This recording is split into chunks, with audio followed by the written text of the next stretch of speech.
Students, welcome to Navankur Dizzy Lessons.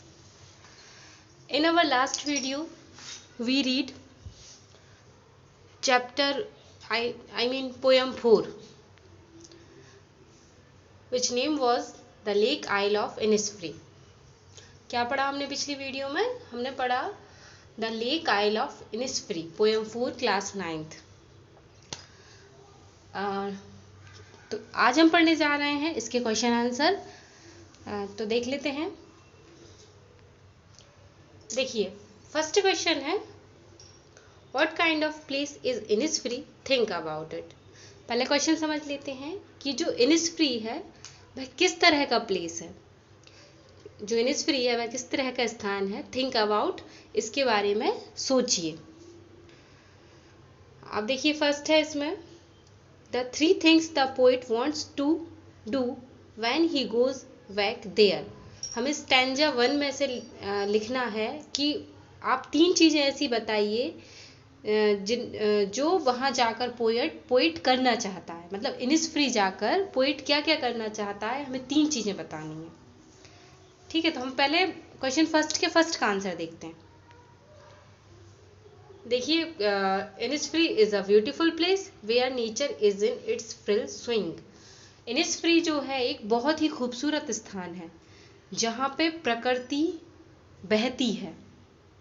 जहाँ पे प्रकृति क्या होता है, बहती है. मतलब बहुत ही नेचुरल प्लेस है, बहुत ही ब्यूटीफुल प्लेस है जहाँ पे नेचुरल थिंग्स ज़्यादा हैं. इनिसफ्री एक इस टाइप का प्लेस है. आप लोगों ने पोयम भी पढ़ी है तो आपने उसमें देखा होगा जब पोइट ने उस प्लेस को डिस्क्राइब किया है कि वह किस टाइप का प्लेस है. तो इनिसफ्री जो है एक बहुत ही ब्यूटीफुल प्लेस है जहाँ पे प्रकृति झूलती हुई दिखाई देती है. ठीक है, तो वो 3 चीज़ें जहाँ जो पोइट करना चाहता है वो क्या क्या है. फर्स्ट है the poet wants to build a small hut of clay and wattles. तो आपने देखा था कि जो पोइट है कवि है वहाँ जाके एक छोटी सी झोंपड़ी या छोटा सा घर बनाना चाहता है. किसका?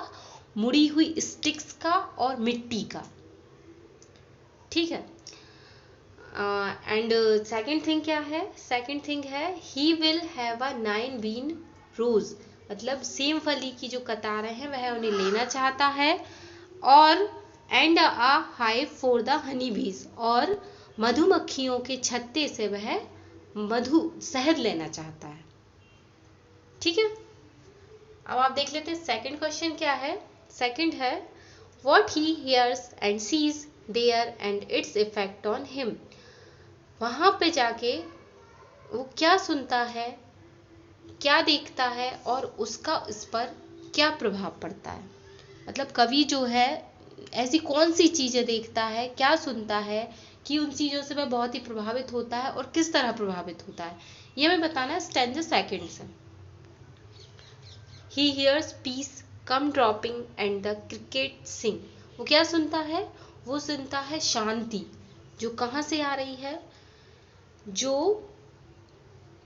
क्रिकेट क्या है, मैंने आपको पोयम भी जब डिस्क्राइब की थी तो उसमें भी बताया था. क्रिकेट एक टाइप का कीड़ा है, इंसेक्ट है,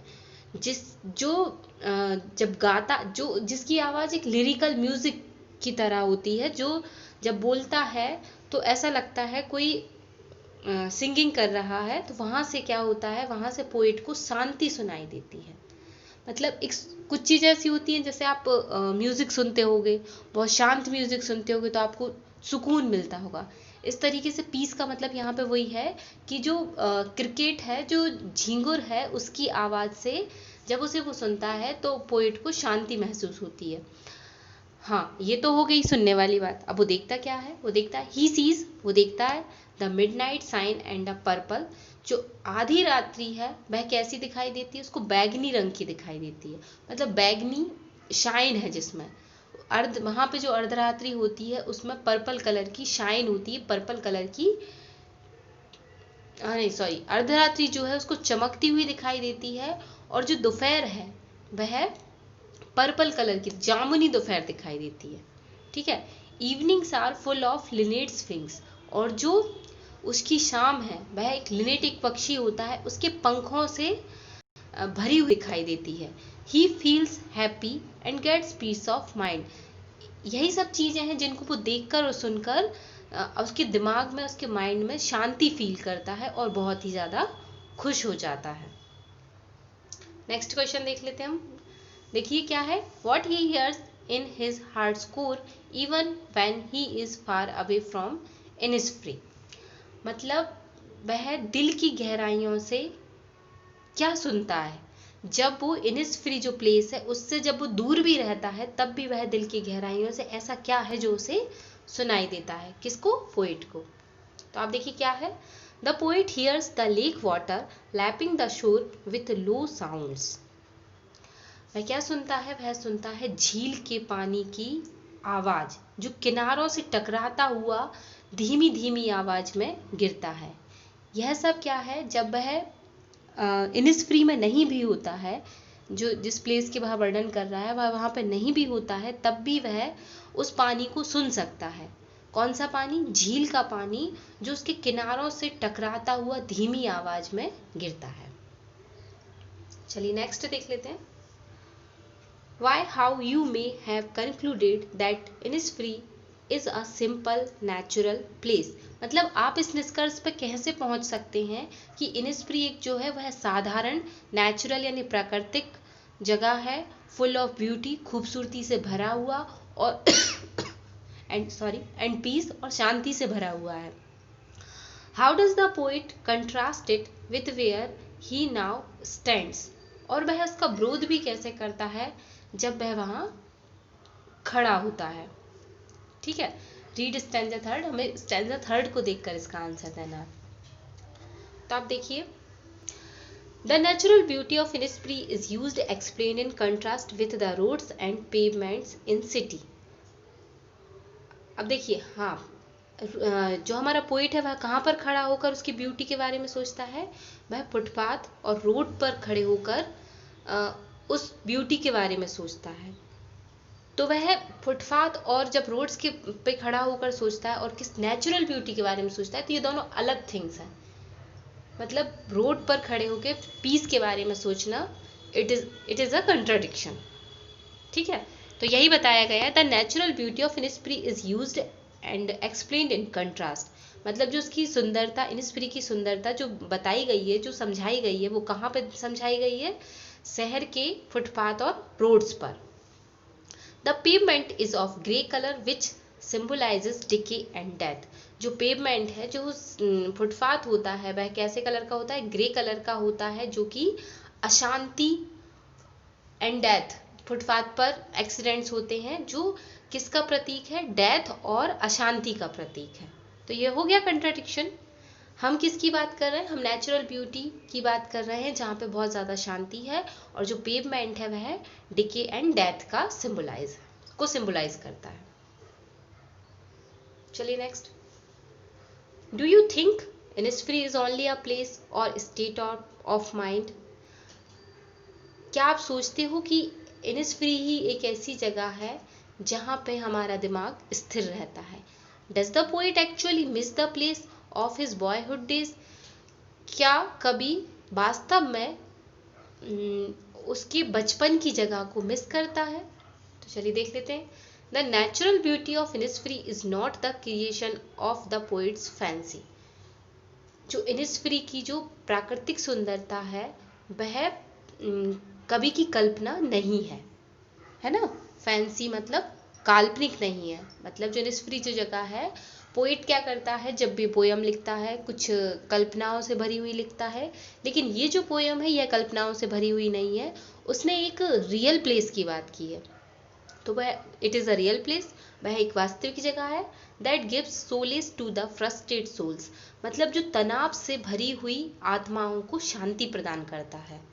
द पोइट लॉन्ग्स, लॉन्ग, अब आपने देखा होगा कि लॉन्ग जो वर्ड होता है ये एक एडजेक्टिव होता है जिसका मतलब होता है क्या? लंबा। लेकिन लॉन्ग को जब हम एज अ वर्ब यूज करते हैं तो इसका मतलब होता है इच्छा रखना। द पोइट लॉन्ग्स, कभी इच्छा रखता है, to live at such a beautiful and peaceful place. मतलब कभी इच्छा रखता है इस तरह के सुंदर और शांतिदायक स्थान पर रहने की। ही मिसेज इट अलॉट, और वह इसको बहुत ही ज़्यादा मिस करता है, याद करता है। अब देख लीजिए सेकंड क्वेश्चन का question first. Look at the words the poet uses to describe what he sees and hears at Innisfree. अब आपको नीचे कुछ वर्ड्स दिए गए हैं जिनको इन पोएम में यूज किया गया है और जिन्हें वह इनिसफ्री में देखता व सुनता है। तो देखिए फर्स्ट वर्ड है हमारा be loud glad. Be loud glad क्या होता है आप देख सकते हैं। These words create the picture of the hive and honeybee humming all around it is in the glad। ये जो वर्ड्स है यह एक मधुमक्खी और मधुमक्खी का जो छत्ता है उसकी पिक्चर के द्वारा क्रिएट किया गया है, जो मतलब आसपास गूंजती रहती हैं। बी लाउड ग्लैड मतलब मधुमक्खी के छत्ते में जो मधुमक्खी भिनभिनाती रहती हैं उनकी आवाज को बोला गया है बी लाउड ग्लैड। ठीक है, अगला देखिए evening full of the linnets wings, मतलब जो शाम है वह लिनेट नाम का जो पक्षी है उसके पंखों से भरी हुई है। अब इसका मतलब क्या है? Lynette is a word with wings. Lynette एक तरह का पक्षी होता है जिसके पंख होते हैं। When it flutters its wings, जब वह अपने पंखों को फैलाता है, it looks beautiful, वह बहुत ही ज्यादा सुंदर दिखाई देता है। And when the bird sits on a tree amidst beautiful natural scene, और जब वह अपने पंखों को फैलाकर पेड़ के बीच में बैठता है तो एक बहुत ही प्राकृतिक दृश्य, सुंदर प्राकृतिक दृश्य हमें दिखाई देता है। It leaves an indelible impression on the minds of the beholder, और यह लोगों के दिमाग पर बहुत ही अच्छा प्रभाव छोड़ता है। Next, lake water lapping with low sounds.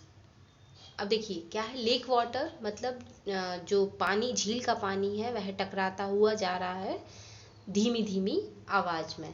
तो अब देखिए इट इज एन ऑर्डिनरी, यह साधारण है, but we witching seen waves strike lake shore to create a pleasing and soothing sound. मतलब देखने में तो यह बहुत ही ज्यादा ऑर्डिनरी है, बट ये जो साउंड है जब झील का पानी किनारों से टकरा के धीमी धीमी आवाज में आता है, उसकी लहरें आती हैं, तो वह बहुत ही खुश कर देने वाला और आराम देने वाला, सुकून देने वाला साउंड बन जाता है, आवाज बन जाता है। Next, look at these words. इन शब्दों को देखिए। Peace comes dropping, slow dropping from the wheels of the morning to where the cricket sings। ये हम पढ़ चुके हैं कि शांति कहाँ से आती है, जो wheels morning to where the, मतलब जो सुबह है वह जैसे कि अपना घूंघट उठा रही हो, to where the cricket sings, और जहाँ पे झींगुर जो होता है, क्रिकेट इंसेक्ट जो होता है वह गाना गा रहा हो, वहाँ से क्या होता है, शांति आती है। What do these words mean to you? इन शब्दों का आपके लिए क्या मतलब है? What do you think comes dropping slow? इसके बारे में आप क्या सोचते हो? comes dropping slow के बारे में। From the wheels of the morning, in words के बारे में आप क्या सोचते हो? What does to where the cricket sings mean? What does to where the cricket sings, इस बात का आपके लिए क्या मतलब है? चलिए देख लेते हैं। These words mean, इन शब्दों का मतलब है that peace surrounds area at dawn, कि शांति हमारे चारों ओर है अंत से लेके आरंभ तक, आरंभ से लेके अंत तक। The pleasing and melodious sound of cricket greets the morning.